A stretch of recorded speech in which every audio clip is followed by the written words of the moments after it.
Only 12th वालों के लिए और ग्रेजुएशन वालों के लिए आरआरबी एनटीपीसी की वैकेंसी बिल्कुल आने ही वाली है कुछ ही दिन के अंदर, जिसमें कोई भी 12th वाला किसी भी स्ट्रीम से 12th किया हो 50% मार्क्स होने चाहिए, और ग्रेजुएशन वाला कोई भी ग्रेजुएशन पास इसमें अप्लाई कर सकता है, किसी भी स्ट्रीम का हो वो।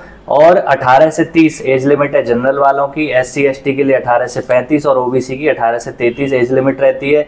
हाँ तो सर, ट्रेन मैनेजर और स्टेशन मास्टर का तो मेडिकल हार्ड होता है और ट्रैफिक असिस्टेंट का भी हार्ड होता है। इसके अलावा जो पोस्ट बची हैं उनके मेडिकल के बारे में आप थोड़ा बताएं। बाकी पोस्टों के लिए मेडिकल नॉर्मल है, लेकिन प्रोसेस सेम ही होती है, सब में शरीर का चेकअप उसी तरीके से किया जाता है जी। जैसा आपका मेडिकल बढ़िया है उस हिसाब से आपको पोस्ट मिलती है। जैसे आप लेवल 5 में पास हुए हो और आपका नंबर आपके कुछ ट्रेन मैनेजर के लिए परफेक्ट है और आपका मेडिकल भी अच्छा है तो आपको ट्रेन मैनेजर मिलेगी। जी। अगर आपका मेडिकल लो है और आपके नंबर अगर अदर पोस्टों के लिए क्वालिफाई तो आपको अदर पोस्ट मिल जाती है आपको जी। और अगर आपके मार्क्स ज़्यादा हैं और मेडिकल कैटेगरी कम आती है आपकी तो वो उस वाली में आपको सिलेक्शन दे दिया जाता है। हाँ तो सर ये थोड़ा इसमें ये और बताएं दोस्तों, जो आरआरबी एनटीपीसी एग्ज़ाम है इसमें लेवल 5 और जो दूसरी लेवल है लेवल 2 इनकी अलग अलग जॉब निकलती हैं और इसके अलावा लेवल 6 की भी जॉब रहती है, जैसे कमर्शियल अप्रेंटिस है, स्टेशन मास्टर है और ट्रैफिक अप्रेंटिस है। तो ये थोड़ा सर हमें ये बताएं कि मान लीजिए किसी ने ग्रेजुएशन कर रखी है तो वो लेवल 2 और लेवल 5 वाली दोनों के लिए अप्लाई कर सकता है, और कैसे अप्लाई करना है, क्या एग्ज़ाम अलग अलग होता है इनका या एक ही एग्ज़ाम होता है? प्री तो सबका सेम होता है। अच्छा। लेवल 6 और लेवल 5 के लिए ग्रेजुएशन है जी। लेवल 3, 4, 2 के लिए 12th पास चाहिए जी। ठीक है। आपने ग्रेजुएशन कर रखी है तो आप सभी के लिए क्वालिफाई हो। अगर आप 12th पास फॉर्म अप्लाई किया है आपने तो आप लेवल 2, 3 के लिए अप्लाई हो। 2, 3, 4 के लिए जी अप्लाई हो आप। तो हमारे इलाहाबाद बोर्ड में लेवल 4 तो थी नहीं, प्री एग्जाम सबका सेम है? प्री सबका सेम होता है। उसके बाद में कट ऑफ जाती है सभी लेवलों की अलग अलग। अच्छा। फिर जैसे आपके नंबर आए मान लो 85 जी प्री में, ठीक है, लेवल 6 की जाती है 86 और लेवल 5 की जाती है 82, तो आप लेवल 6 के लिए तो बाहर हो ही जाओगे जी। फिर ऐसे करते करते आप जैसे कम कट ऑफ होती जाती है आप उनके लिए क्वालिफाई हो।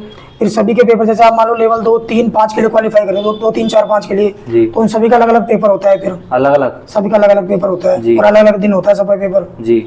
सेंटर सेम रहता है, अलग अलग दिन पेपर होगा सबका जी।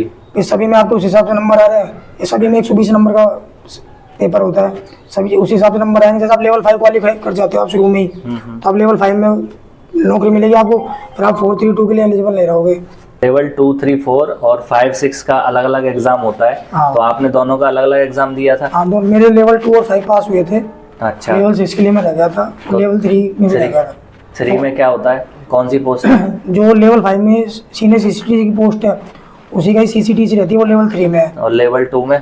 लेवल 2 में वो है जूनियर अकाउंट असिस्टेंट है, तो उसके छोटे मतलब की कहती है ना, वो होती है जूनियर क्लर्क कम टाइपिस्ट है, जूनियर क्लर्क है। और भी टाइम कीपर की पोस्ट है। अच्छा, और भी पोस्ट थी। मुझे इतना लेवल 2 के बारे में ज्यादा जानना है कि लेवल 5 में हो गया था इसलिए मैंने ज्यादा नॉलेज नहीं रखी थी उसकी।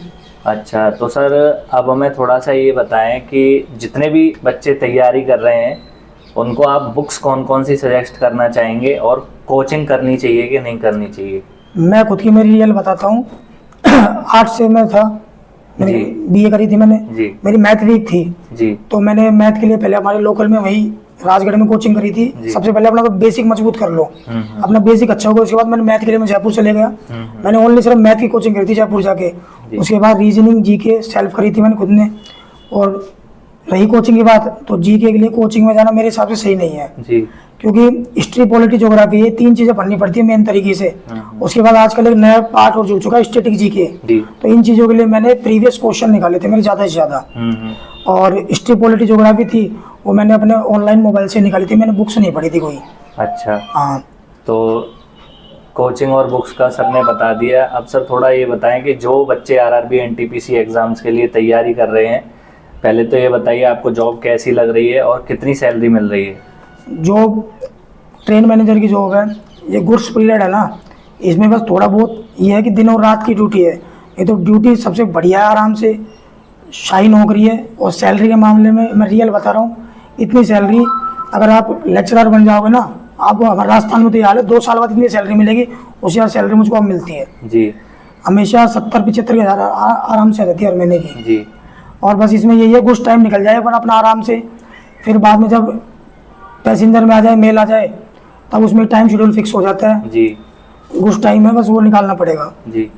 और सर थोड़ा ये बता दीजिए, जो भी बच्चे तैयारी कर रहे हैं एनटीपीसी एग्ज़ाम्स के लिए, उनके लिए थोड़ा आप मोटिवेशन दें और उनको किस तरीके से आगे बढ़ना चाहिए, अपने माँ बाप का नाम रोशन वो भी कर सकें। सबसे पहले तो अपना फोकस करो, मुझे जाना किस लाइन में है। अगर आपको रेलवे में आना है तो रेलवे की तैयारी करो, ये नहीं और किसी में भाग रहे हो। यही मेरे साथ हुआ था, मैं राजस्थान पुलिस तैयारी कर रहा था 18 में और रेलवे ग्रुप डी की और लोको पायलट की कर रहा था, तो वहाँ पेपर पास हो गया लेकिन फिजिकल में फेल हो गया। ना तो फिजिकल तैयारी हो पाई, वहाँ पेपर तैयारी नहीं हो पाई, दोनों चीज़ों से हाथ धो बैठा। फिर मेरा एक ही फोकस था, बस रेलवे एनटीपीसी। तो मैंने इसी के अलावा मैंने और किसी चीज़ की तैयारी नहीं करी थी, बस इसी संबंधित जो भी पेपर आते हैं, जैसे कि मैथ, रीजनिंग और जीके, 3 चीज़ें सब में सेम आती है। चाहे आप सीजीएल दे लो, चाहे आप दिल्ली पुलिस दे लो, चाहे कोई सी भी एग्जाम दे लो आप सेंट्रल की नौकरी में जी सेम आती है सब में। तो आपको फोकस कर लो कि आपको कैसे भी करके नौकरी लेनी है। प्रीवियस क्वेश्चन ज़्यादा से ज़्यादा निकालो और मॉक टेस्ट लगा दो अपने। एक बार जब आपका सिलेबस कंप्लीट हो जाए अच्छे तरीके से, उसके बाद मॉक टेस्ट लगाओ ज़्यादा से ज़्यादा। तो दोस्तों, ये जो आरआरबी एनटीपीसी एग्ज़ाम होता है या रेलवे के अन्य जो एग्ज़ाम हैं, वो सभी के सभी अब कंप्यूटर बेस्ड टेस्ट हो चुके हैं, यानी कि सीबीटी।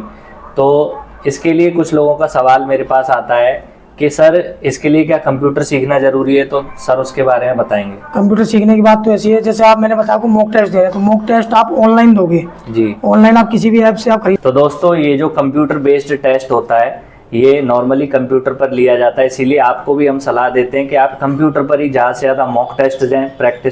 प्रैक्टिस सेट जिन्हें बोला जाता है वो आप कंप्यूटर पर लगाइए।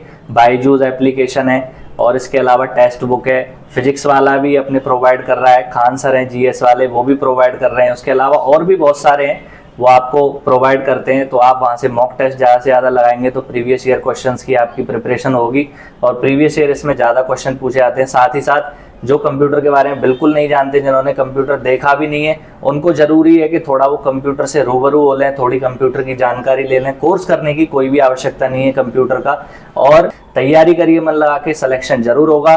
और सर को हम तहे दिल से धन्यवाद करते हैं कि सर ने जनरल कैटेगरी से एग्ज़ाम को फाइट किया और एग्ज़ाम को निकाला, मेरी तरह ही जैसे मैं जनरल कैटेगरी से फाइट करके आया हूँ उसी तरीके से। और अब मैंने लेटेस्ट आपको जानकारी दे दी है। और दोस्तों, सर के माता पिता को भी हम सल्यूट करते हैं दिल से कि उन्होंने ऐसा सुपुत्र पैदा किया जिसने उनका नाम रोशन किया, साथ ही साथ में अपने गांव का भी नाम रोशन किया। तो वो ट्रेन मैनेजर बने, ये बहुत अच्छी बात है और बहुत बड़ा अचीवमेंट है। इसी के साथ ही दोस्तों विदा लेते हैं। जय हिंद, जय भारत, जय इंडियन रेलवेज।